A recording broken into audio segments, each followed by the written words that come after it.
എല്ലാ സ്ഥലവും ഒരുപോലെയല്ല എന്നാണ് ഇന്ന് പറയുന്നത്. ചില വീട്ടിൽ താമസിക്കുമ്പോൾ ചിലവർക്ക് ചീത്ത അനുഭവങ്ങൾ ഉണ്ടാകുന്നു.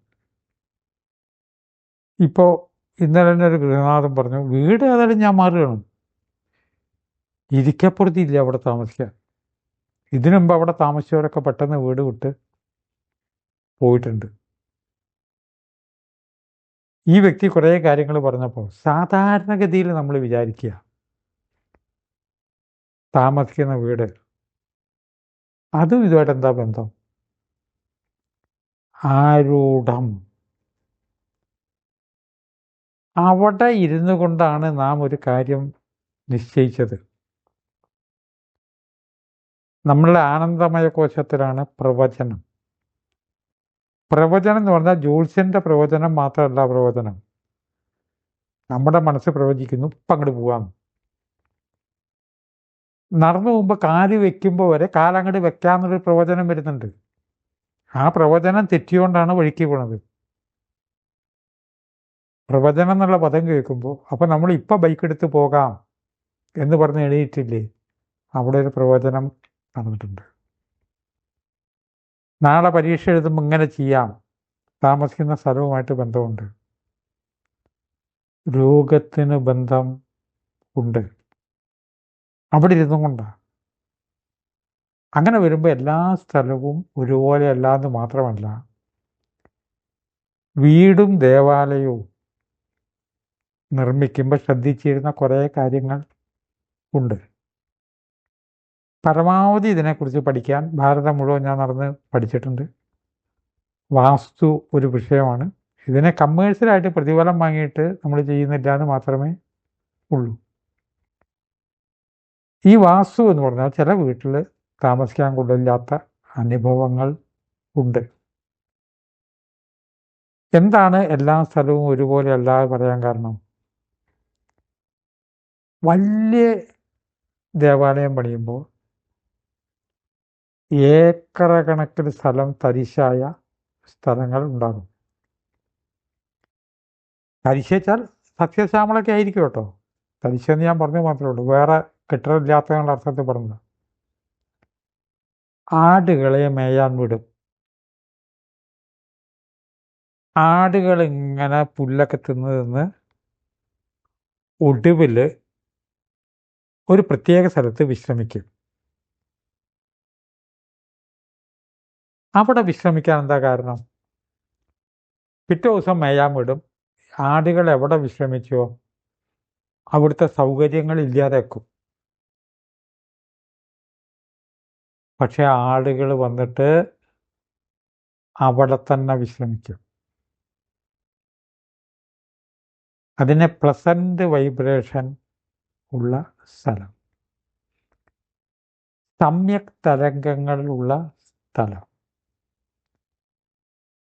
എത്രയും പെട്ടെന്ന് വീട് വിട്ട് പോകണമെന്ന് പറഞ്ഞവരുണ്ട്.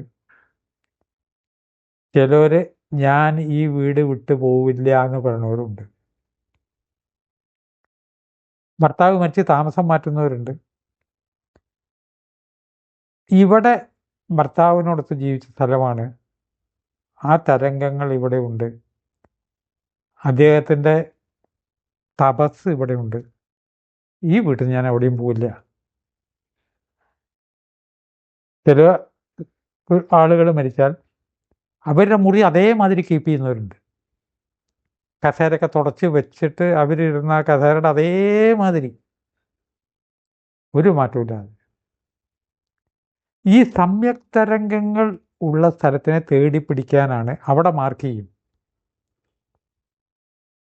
പണ്ടത്തെ പഴയ വീടുകളിൽ, പെരുമ്പലാവിൽ നിന്നുള്ളൊരു പഴയ വീട്ടിൽ ഞാൻ മാങ്കാവിൽ താമസിച്ചിരുന്നു. ഇപ്പോൾ ദക്ഷിണ ചിത്രയിൽ ആ വീടുണ്ട് മദ്രാസിൽ. 300 കൊല്ലം മുമ്പ് അതൊക്കെ പണിയുന്ന സമയത്ത് ആ വീടിൻ്റെ മച്ച് എന്ന് പറയുന്നതൊക്കെ പണിയുമ്പോൾ തിരഞ്ഞെടുക്കുന്ന സ്ഥലം ഇങ്ങനെ നോക്കിയിരുന്നു.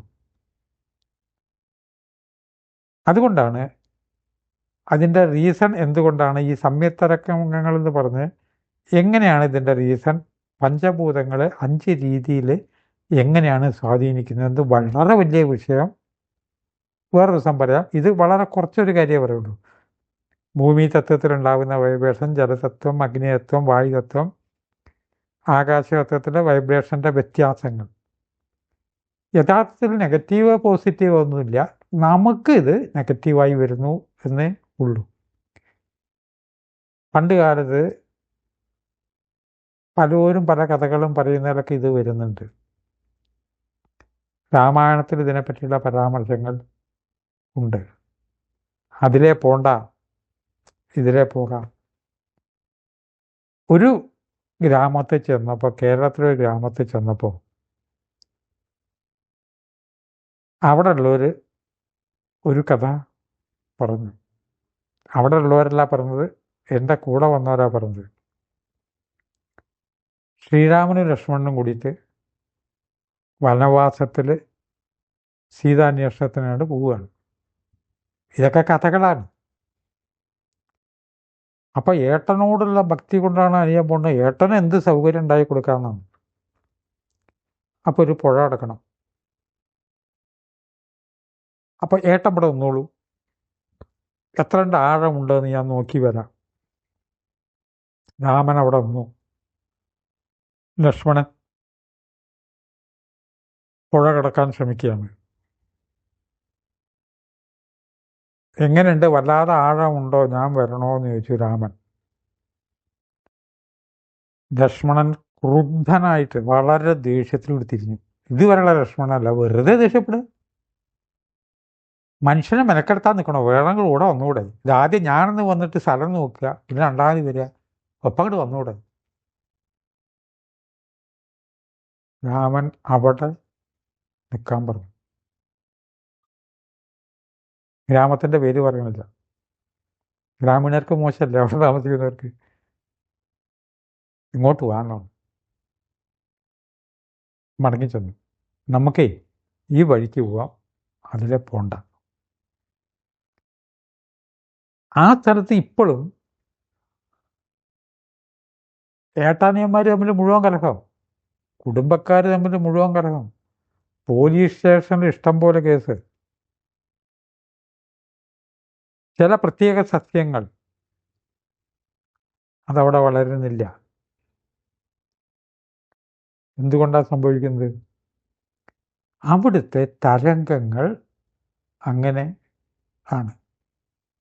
ഇത് സങ്കല്പിച്ച് പിന്നെ ഉണ്ടാക്കിയ കഥയൊക്കെ ആയിരിക്കാം. പക്ഷേ ചില പ്രത്യേക സ്ഥലങ്ങൾ, അതിനെയാണ് നമ്മൾ ഗ്രാമീണ ഭാഷയിൽ പറഞ്ഞാൽ ഇന്നാളുടെ തപസ് അവിടെയുണ്ട്. നമ്മൾ നോക്കിയിട്ടില്ലേ പഴയ തറവാട് വീട്? ആ കാരണവരുടെ തപസ് അവിടെ ഉണ്ടായിരുന്നു കേട്ടോ. ആ തപസ്സാണ് നമ്മളെ ഉയർത്തുന്നത്. രംഗത്തിൻ്റെ പേരാണ് സമ്യക് തരംഗങ്ങൾ. സമ്യക് തരംഗങ്ങളുടെ ലിസ്റ്റായിട്ട് തന്നെ പറയാൻ പറ്റും. ഇത് ഒന്നും ചിന്തിക്കാത്ത ആളുകൾ പറയാറുണ്ട്, ആ ഭാഗം താമസിക്കാൻ കൊള്ളില്ല. ഒരു അനുഭവം വെച്ചിട്ട് അല്ല പറയുന്നത്. പല അനുഭവവും വരാൻ കാരണം നമ്മുടെ ബുദ്ധിയെ പഞ്ചഭൂതങ്ങൾ 5ഉം സ്വാധീനിക്കുന്നുണ്ട്. എങ്ങനെയാണ് സ്വാധീനിക്കുന്നതെന്ന് വേറൊരു വിഷയമായിട്ട് ഞാൻ എപ്പോഴെങ്കിലും പറയാമെന്ന് പറഞ്ഞുകൊണ്ട് വാക്കുകൾ സംവദിക്കുന്നു. നമസ്കാരം.